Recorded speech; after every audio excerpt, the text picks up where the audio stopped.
What does the Bible say about somebody who accidentally killed a person?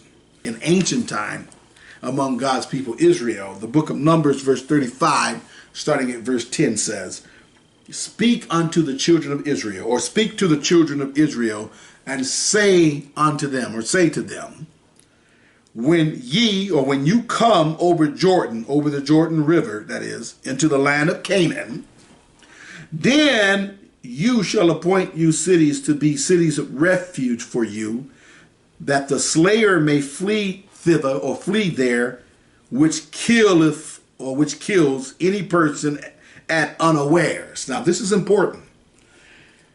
He told Israel they're going to pick certain cities that if a person accidentally killed a person, they could run to that city.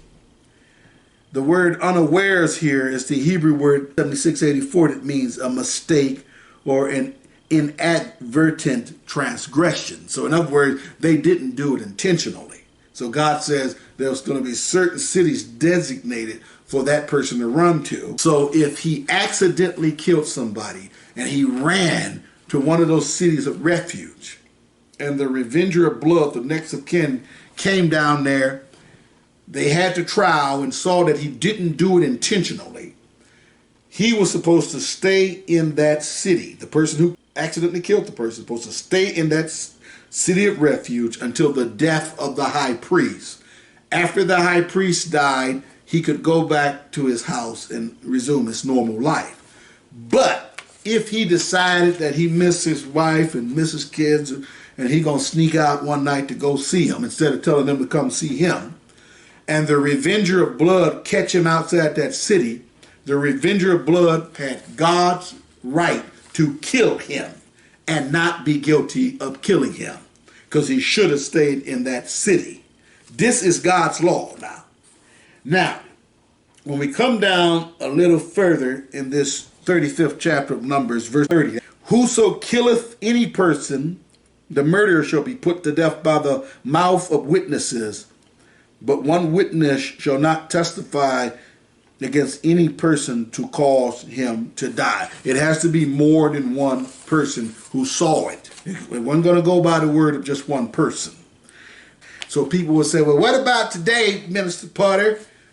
Well, nothing has changed. God is still giving man the authority to put murderers to death. It's just unfortunately everybody's not going by that. We're going to close this Bible study with Romans chapter 13.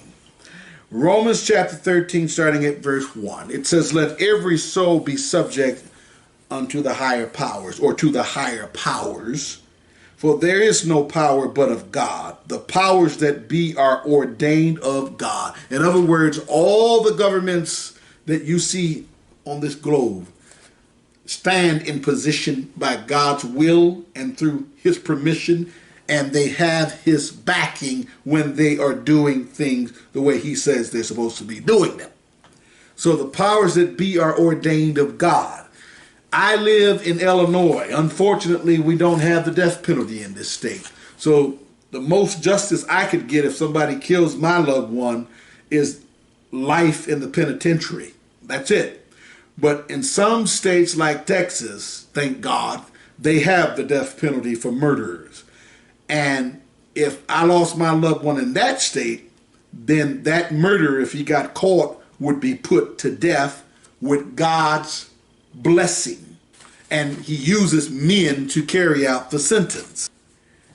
So the powers that be are ordained of God. Verse 2, whosoever therefore resisteth the power, resisteth the ordinance of God, and they that resist shall receive to themselves damnation. In other words, if you are going against the government in which you live, you're going against God.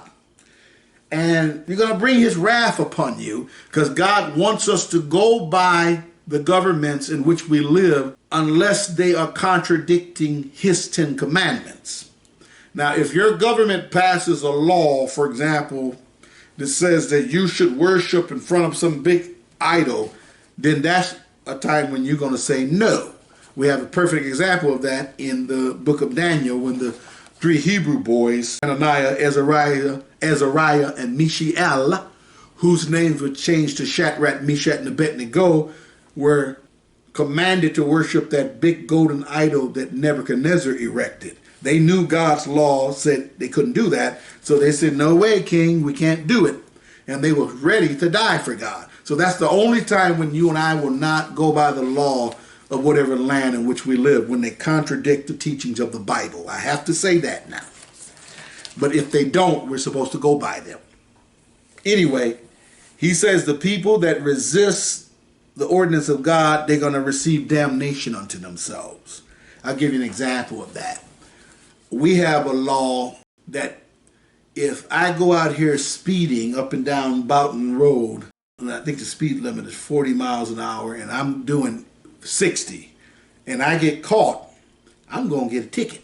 And if I keep doing it, I'm going to get another ticket, and eventually I'm going to lose my license. So you're supposed to obey the law of the land as long as it doesn't contradict God's law. And if you don't, you're going to be punished. That's the point. Anyway, he says in verse 3, for rulers are not a terror to good works, and that is true, but to evil. He says, wilt thou then not be afraid of the power, or will you not then be afraid of the authority that God has given them?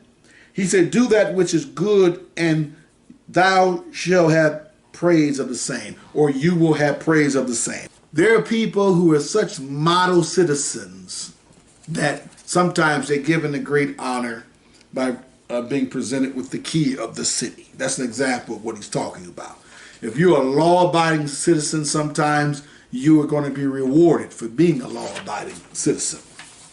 Okay, and if you're not, it's just the opposite. He says rulers are not a terror to good works, but to evil works. So that's how we know we're talking about governments and people in government that God has given authority. Verse 4. For he's talking about the ruler of that government now. For he is the minister. The word minister simply means servant of God to thee or to you for good. But if thou or if you do that which is evil, be afraid, for he who? That minister of God, that person sitting in the seat of authority, for he bears not the sword in vain, for he is the minister of God, a revenger to execute wrath upon him that does evil. So God does give man the authority to kill murderers. Oh, yes, he does. So I hope and pray that this Bible study helps you get the right understanding about what God means when he says thou shalt not kill. He means that no human being should just decide one day they're going to take somebody's life. He does not mean that he has not given human beings the power and authority to take a life, because if a person did go out and kill people and he gets caught in a state or country where they have the death penalty, they have God's blessing in putting that murderer to death. If this particular Bible study has been a blessing to you, and you want to bless me with a love gift of any amount, this is how you can do that. My code is cash.app/$Barton1014. And then there are people who prefer Zelle. For Zelle, you need is my name, Barton Porter, and my phone number, which is 630-441-4563.